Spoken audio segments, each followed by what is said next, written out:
Mga Salmo 146.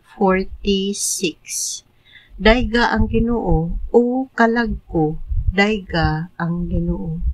Samtang ako buhi pa, daygon ko gayud siya, sa tibo kong kinabuhi, mag-awit ako alang sa akong Diyos.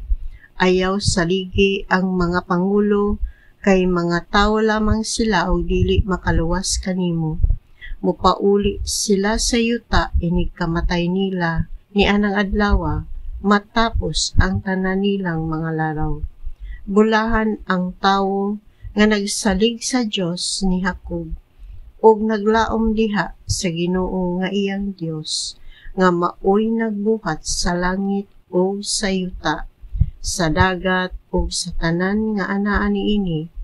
Mutuman siya kanunay sa iyang mga saad, ang mga hukom niya dapig sa mga dinaog-daog, ug hatagan niya pagkaon ang mga gigutom. Buhian sa Ginoo ang mga binilanggo, ug himuon niya nga makakita ang mga buta. Lipayon niya ang mga dinaog-daog, ug higugmaon niya ang mga matarong. Panalipdan sa Ginoo ang mga langyaw nga nagpuyo sa Israel. Tabangan niya ang mga byuda ug ilo, apan gub-o niya ang laraw sa mga daotan. Ang Ginoo maghari hangtod sa kahangturan, ang Dios nimo, o Sion, maghari sa tanang panahon. Dayga ang Ginoo.